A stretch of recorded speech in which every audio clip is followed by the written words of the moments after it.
Salut à tous, j'espère que vous allez bien. Je suis ravie de vous retrouver fin avril pour une nouvelle vidéo, une journée dans mon assiette. En ce moment, mon petit-déj commence par un grand mug de thé, donc je bois du thé vert que j'achète en vrac et que je stocke dans cette mason jar que j'ai acheté à New York.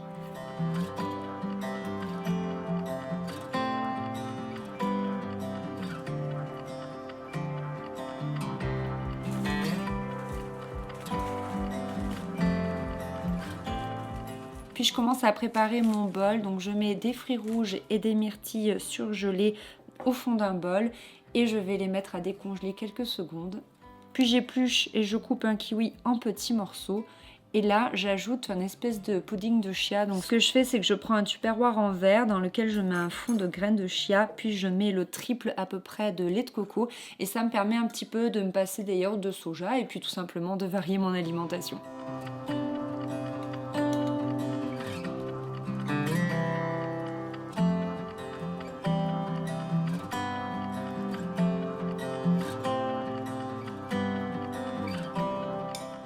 Je mange ça avec mon muesli cru, celui-ci il n'a absolument pas changé, donc je vous invite à regarder mes autres vidéos Une journée dans mon assiette pour en avoir la recette.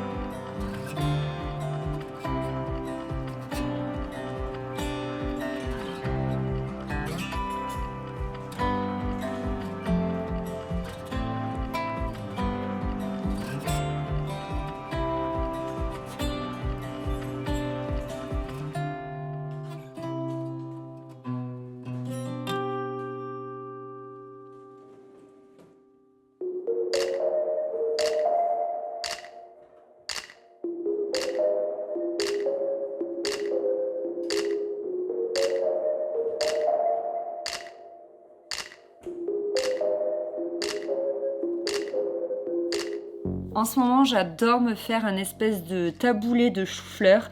Vous allez voir, c'est ultra simple, c'est juste un tout petit peu long dans la préparation, mais ce que je fais, c'est que je me fais un gros saladier, comme ça j'en ai vraiment pour plusieurs fois. Donc la première chose à faire, c'est de laver le chou-fleur et les radis, puis d'équeuter tout le monde. Et ensuite, on va pouvoir couper le chou-fleur vraiment en tout petits morceaux, et les radis en rondelles.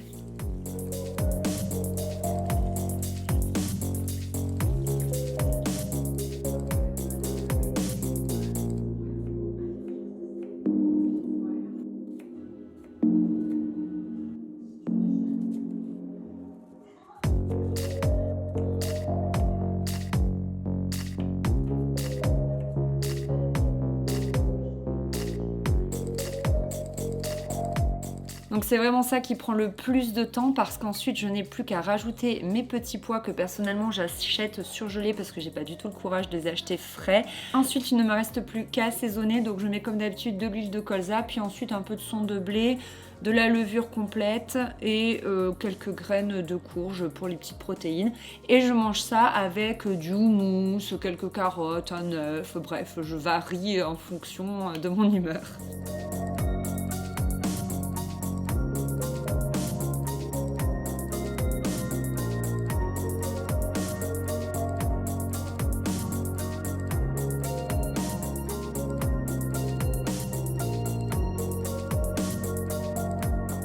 On m'a reproché dans ma précédente vidéo de ne pas montrer les desserts, donc les voici. Moi je mange une compote que je fais personnellement maison et que je stocke dans ces gros pots de compote que j'ai acheté avant.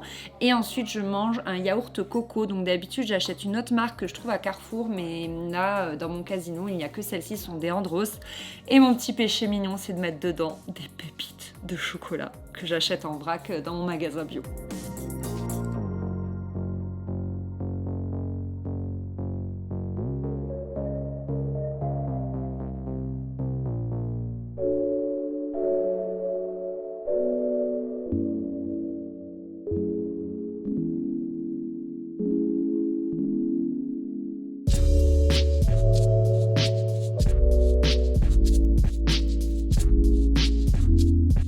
Le soir, ce qu'on adore se faire avec mon chéri, c'est un risotto d'asperges. En ce moment, c'est la pleine saison des asperges, donc vraiment, on en profite. Donc normalement, le risotto, c'est mon chéri qui s'y colle.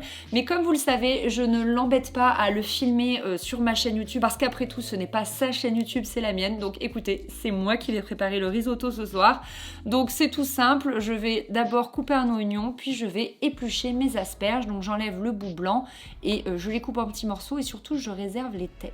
Au niveau des quantités, je vous mettrai tout en barre d'infos parce que moi personnellement je fais ça à l'œil, mais sur internet je devrais vous trouver tout ça, parce qu'ensuite j'ajoute mon riz, puis je mouille de vin blanc et ensuite je prépare un bouillon dans une casserole annexe que je rajoute au fur et à mesure. Je cuis vraiment à feu doux et je pense bien à mélanger de temps en temps. Une fois que le riz a absorbé les premières louches, je rajoute ensuite 2 louches par 2 louches et ainsi de suite. Une fois que c'est absorbé, je rajoute 2 louches, etc. Puis vraiment je goûte pour être sûre que ça a la bonne consistance, et quand je vois que je n'ai plus qu'à ajouter les 2 dernières louches, je vais pouvoir mettre mes têtes d'asperges qui elles sont vraiment les plus fragiles, donc c'est pour ça que je les ai réservées pour la fin. Et ensuite je n'ai plus qu'à mettre mon parmesan, à saler, à poivrer et à mettre un petit peu de crème. Donc là vous mettez la crème que vous voulez, moi personnellement j'en mets de la végétale. Voilà, c'est super bon, et en dessert, je vous avoue que là non plus, il n'y a rien d'extraordinaire. Soit je remange de la compote, soit un fruit, soit de nouveau un yaourt de coco, mais voilà, personnellement, je sais pas ce que vous mangez comme dessert. Dites-moi ça en commentaire, parce que franchement, ça m'intéresse, parce que moi, à part de la compote et des yaourts végétaux, perso, j'ai du mal à varier. Voilà, j'espère vraiment que cette vidéo, une journée dans mon assiette, vous aura plu et vous aura donné des idées pour de nouvelles recettes en ce mois d'avril. Bientôt mai qui arrive. Et puis bah écoutez, je vous fais des gros bisous et je vous dis à très vite. Bye bye.